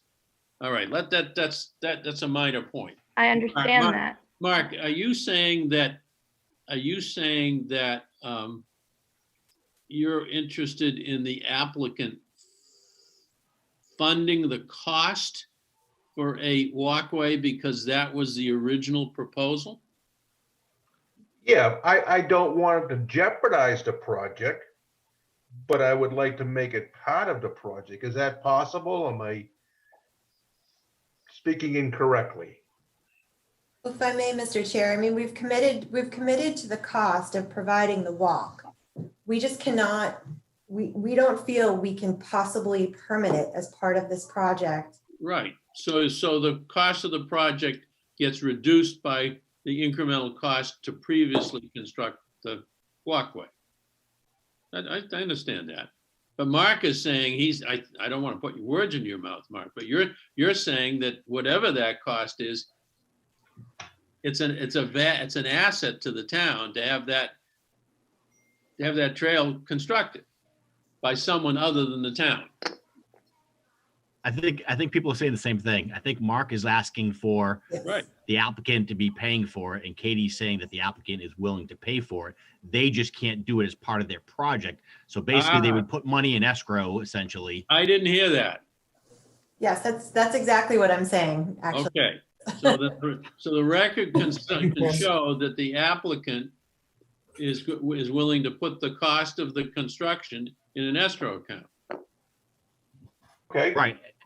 exactly. And I think what she's saying. Well, and no, not I the want words you love, Katie, I want Katie Enright to answer that question. As part of the planning board approval, the planning board is going to require us to fund the walk. How that Okay. mechanism happens is not yet been determined, but the Brook Walk is an important planning piece to not only the center village, but the planning department itself. And so we're trying very hard to accommodate it in a way that positively affects the town and this project. I appreciate that. Is that what you're looking for, Mark?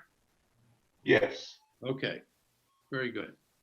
You got any other questions or comments while you have the floor? Me? Yeah. I'm done. Oh, okay. Chris Garahan. Dave, I'm good. Okay. If you guys, I have a few questions that I'd like to raise. Katie, we all have a letter from DEP, which is a little unusual because they don't normally give us these things before the submission, right? Have you been able to address everything in that letter? Or do you expect that they're going to come back with more questions? Or is that an unfair question?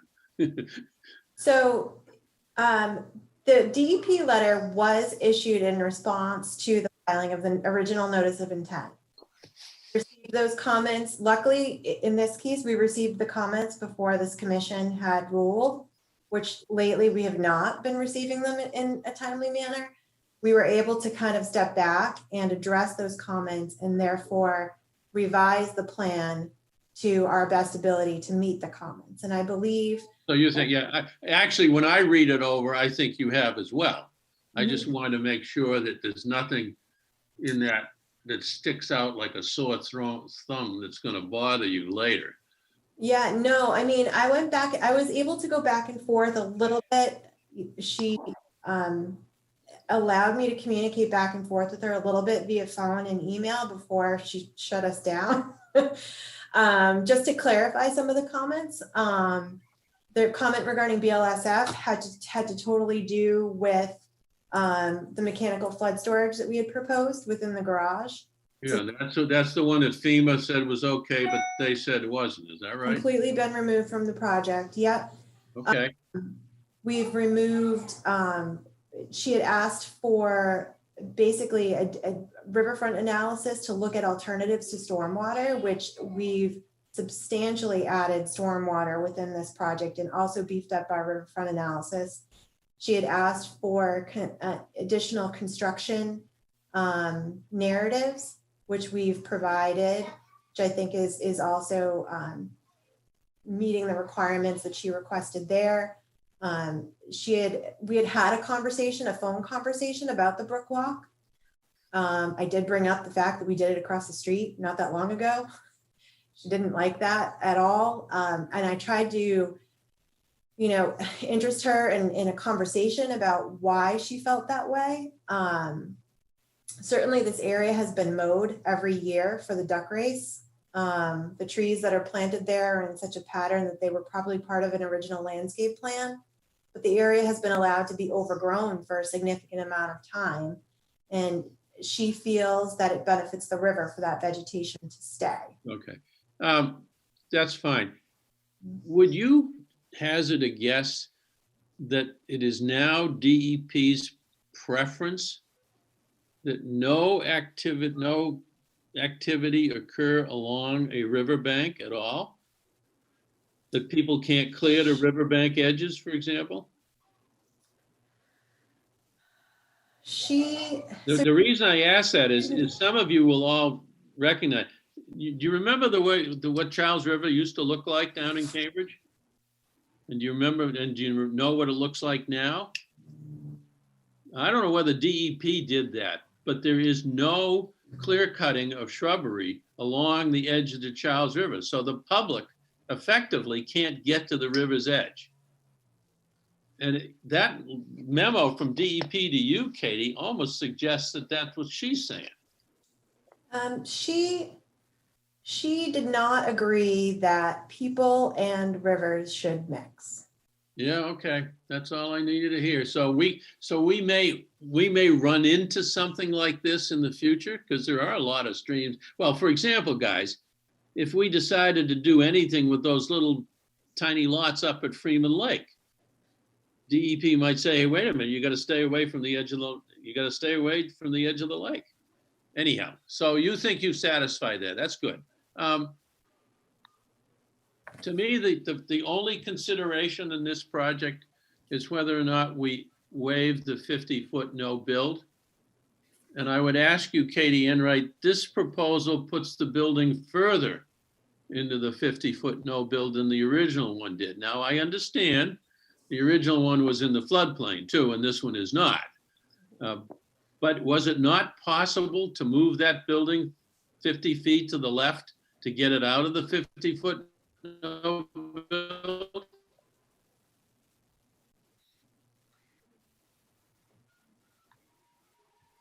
All right, there we go. I was muted. I'm sorry. If you were speaking, I lost it. I didn't hear it.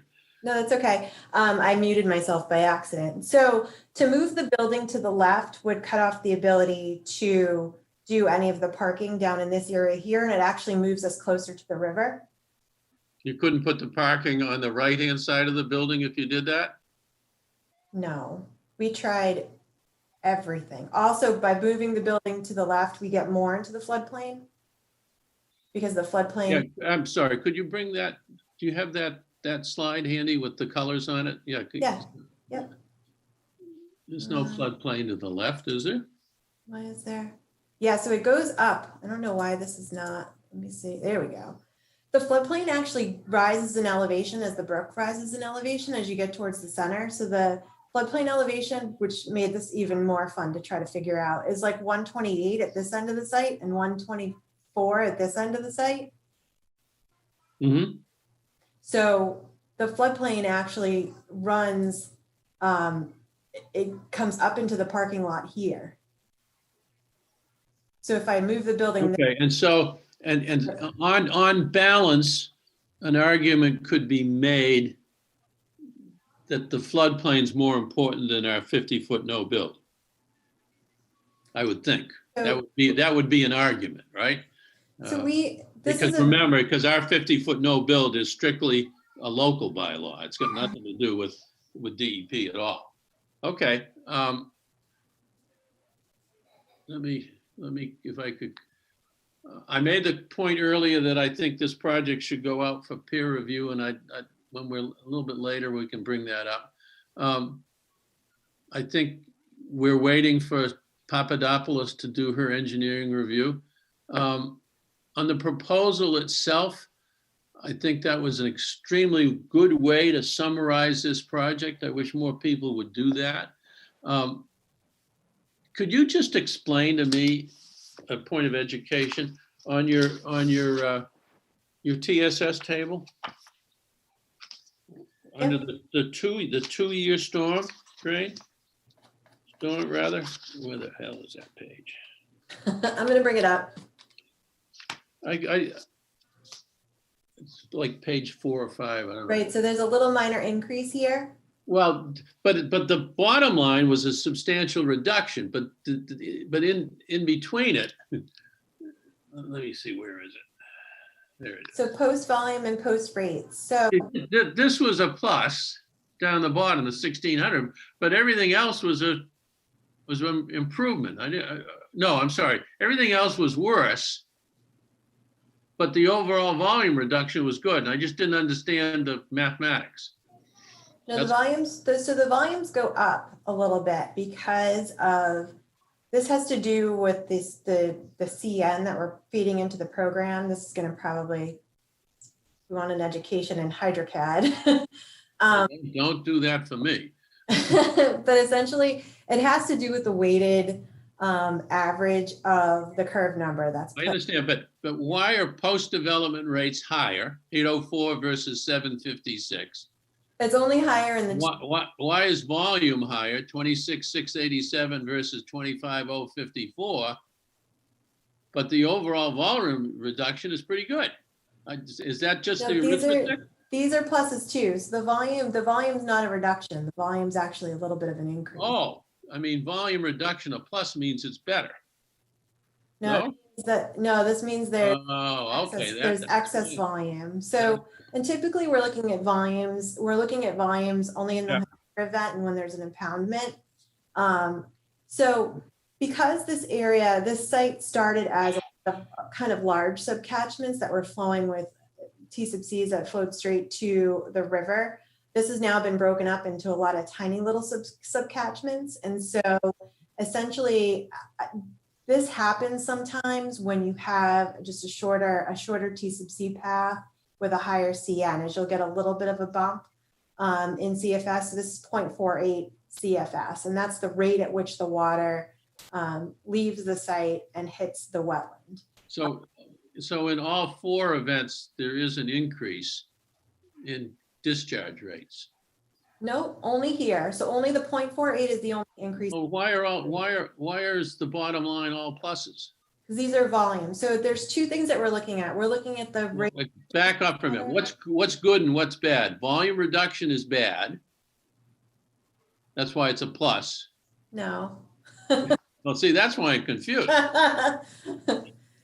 So no. So we want to reduce the rate at which the water is leaving the site or mimic exists there today.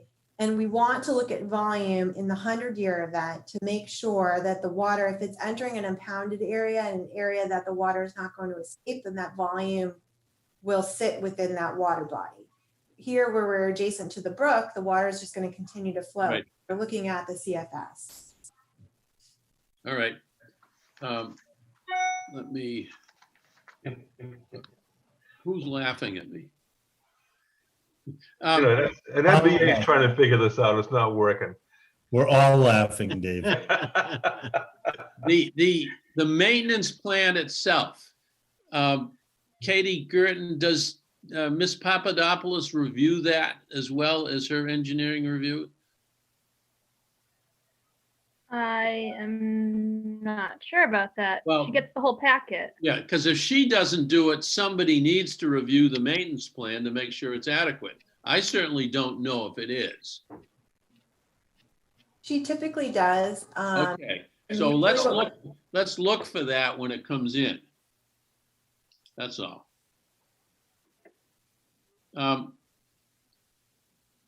And who does that report get submitted to? Does that get submitted to the new stormwater management department? Or is that this maintenance plan gets submitted to Concom? In the past, it's been submitted to Concom. Right, but that was before we had the new department, right? Yeah, no, I can ask Christine. I can talk to Christina tomorrow and ask her that. I would assume it would go to stormwater first, and then they would report to us that the report was adequate, let's say. That's the way I would think it would go. In fact, I'd like the stormwater guys to review it because there may be stuff in the maintenance report that we don't understand. Not likely, but it might be. Okay. I mean, I can ask for that additional review. That's not an issue. I can talk to Christina about. No, I don't think, I'm just trying to understand how the process will work. Sure. On the That's still applicable on private property? No, it's the size of the project. Okay. Well, so they're also going to review it under our NICD's permit. So we'll have to file, because we're doing construction of over an acre, a stormwater pollution prevention plan, which will also contain all of our best management practices and maintenance criteria for that. And so with the new stormwater, because of the MS4 and because the town is now charging for stormwater and looking at ways to improve stormwater to the bodies, river bodies and stuff like that, they are looking at certainly the maintenance and the operations of these BMPs and what they do and who's responsible for them is important. So if we could just quickly go down alternative analysis, I thought the cost alternatives were reasonable. I mean, there's no way that this site's not going to be developed in some shape or form. I thought the existing technology, I think you're using much better technology. I think the residential piece of it puts a much lower impact on the site than if it were 100% commercial. Same thing. let me just ask Katie Girton, do we know or do we agree that there are no endangered species on the site? I don't think they show up in any. For the natural heritage, Yeah, I don't think it for shows up. natural heritage map 2018, I think is the most updated one. The applicant's required to check that. And per that map, no, Have you looked at the map? nothing on site. Yeah, I check it when I get the Okay, applications okay, in. Okay. It doesn't show any area habitat. Okay, under in this, here again, I'm just going through the points on the proposal. Under the restoration and mitigation, this project certainly is an improvement over existing conditions. That there's much better stormwater management on the proposed site than there exists today. Our stormwater management group is now involved. And although it's a small number, I think there's a reference to reducing the impervious by 2,400, which is good. The project is no closer to the riverfront. In fact, the work is further away from the riverfront, and I believe that the area is less degraded than it had been. I think one of the there's a comment you put in there, Katie, that there's no need for a continuing order of conditions to prevent further degradation of the area in the order of conditions. Why wouldn't that be in the order of conditions? Frankly, although we've never done that, but that's not a bad thing to put in an order of conditions, that the applicant agrees there'll be no further degradation of the area over the period that the order of conditions is effective. But you indicated you didn't think it was needed. Katie Enright. Oh, You indicated in your report that there was no need for a continuing order of conditions saying that further degradation of the area will be prohibited.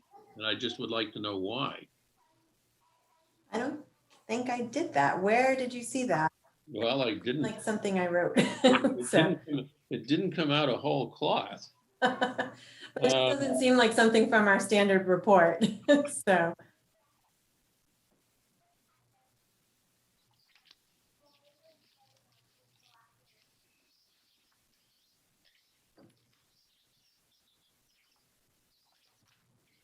All right, we'll have to pass because I can't lay my fingers on it. Okay, It's somewhere in your submission. That's okay. Okay, no, if it is somewhere, then I would happily take that out. I don't know why that would be in there. Those are all the questions that I had. Are there any, Katie Enright, do you have any questions or comments? No, I was trying to think of the last time we've been peer reviewed by the commission. So I was coming up empty. So I just wanted to find out. Certainly I'd appreciate it if we waited for Christina's comments and the comments of the stormwater management group that you have in town and see if you feel that's still necessary. Well, let's do this then, because we're going to continue this. Is that correct? Correct. Okay.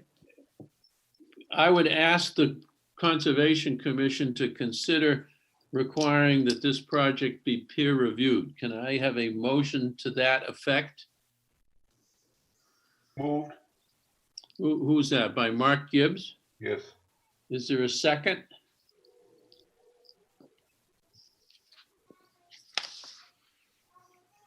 Hearing no second, there'll be no peer review.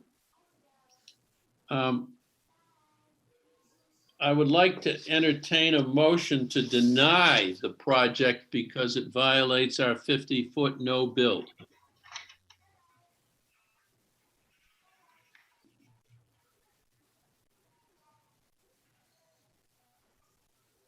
I hear none on that, to that effect. You're probably well, if you change the project, we'll see it again. That vote failing, I would entertain a motion to waive our 50-foot no build requirement, our 30-foot no impervious requirement, and our 25-foot no disturbance under the town's wetland regulations. Move. Who moved that? Second. Billy? Billy? Yeah. Is there a second? I Second, second. Second by Chris. Any discussion? Hey, Dave. Yes. Chris here, Garahan.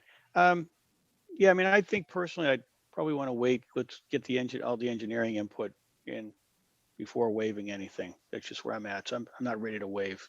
I'm not saying I wouldn't waive it, but I just wanted to wait a little bit till we got everything in. It's all right with me if it's all right with everyone else. Does, Billy, would you want to withdraw your motion then? Well, what are we waiting? What information are we waiting for? Chris? Well, we're waiting for the engineer to say that the drainage calculations are accurate and there's no concerns with the maintenance plan, that type of thing. So, I mean, she would raise any red flags or any serious concerns. And yeah, I'd like to know that before making any decision to, waive our bylaw, which is always a significant action for us to take. That's fine. So you withdraw your, I'll withdraw it for now. okay. I asked for comments from the audience. There were none, correct? When do you want this continued to, Katie? The 10th? Yes, please. Okay. I'm still trying to find that section. I will find that and I will show it to you. Anyhow, all right. Dave, just so I understand, what specifics are we looking for the next meeting? So we don't miss anything. We're waiting to get the comments and responses, the comments from the engineering department and the responses from the applicant. I don't think there are any, I don't think we asked for any changes in any, or there was any changes agreed in the proposal. Is that everyone else's understanding? yep. Katie, do you anticipate any changes from the planning board? Are you all set with that? We go back before them next Wednesday, so I'll know if there's any comments or questions from. So by our next meeting, we'll know if. Yeah, I'll know how this they is feel what about we're it. gonna have. Mhm. Okay, Can I have a motion to continue this hearing until Tuesday, November 10th? move. So moved. Who moved it? Like I do. Billy Vines did. Carl, you seconded it? No, who seconded the motion? Tamula. Tamula did. Any discussion? All in favor? Aye. Aye. Hold on, let me do it. Chris Garahan, Yes. Mark Gibbs, Yes. Carl Bischoff, Yes. Don Swenson, Yes. Chris Tamula, Yes. Bill Vines, David Yes. McLaughlin, yes. Thank you all very much. Okay. The only thing else on the agenda is, has Vivian submitted any minutes to you guys? She submitted them all to me, but they're not on the list yet, so you may not have seen them, Katie Girton. Nope, I saw them. They're just under minutes. They're on the agenda, minutes approval. Yeah, but I don't have a list of them. That's what I meant. So I can't, we want to approve them by date. Hold on, I can get them. Okay. Katie, do you have all the signatures you need, or what do you need from?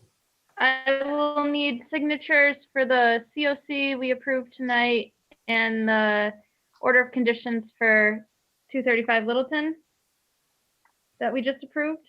So I'll put those out on the table tomorrow. Okay. Okay, I have the list of minutes if you want to. Has everyone had a chance to read them? Because there were quite a few of them. Hey, Dave, just a comment. I noticed a couple of times that Vivian referenced the Stony Brook Reservoir incorrectly. It's just really Stony Brook Stream. She Right. should have referenced. Did you give that? No, I haven't sent those back to her yet. Well, can you do that first thing tomorrow so she can? Certainly. Yep. I would say to the commission that Vivian has done a Herculean task in getting these minutes ready. The primary reason she was late is, well, the couple. One is she's had some issues, health issues with her husband still, but she's had some real computer issues in terms of them not, her computer not working properly. And she's had a lot of problems with the Zoom process. I reached out to one of the selectmen to see if we could get her help, but she was able to slog through them all before that happened. So she put a lot of hard work into that, and it certainly is appreciated. Katie, do you want to just read off the dates? You got them there? Yes. We have 6/23/20, 7/7, 7/21, 8/4, 8/18, 9/15, and 10/6. I'll have unless there are changes to be made, I will entertain a motion to approve all of them. Move. Moved by Billy Vines. Is there a second? Second. Second by Mark. Any other discussion on them?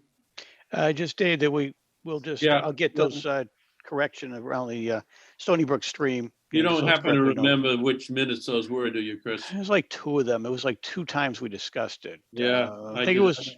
Well, you'll find. Yeah, I'll find it quickly. It was like, I think the second July, maybe the 1st August would be my guess, but I can quickly find it. So I guess I would just say amend the motion to correct that Stony Brook Stream reference, and we're good.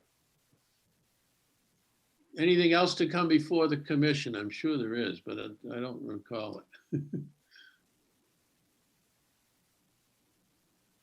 All right, I'll entertain a Just motion. that.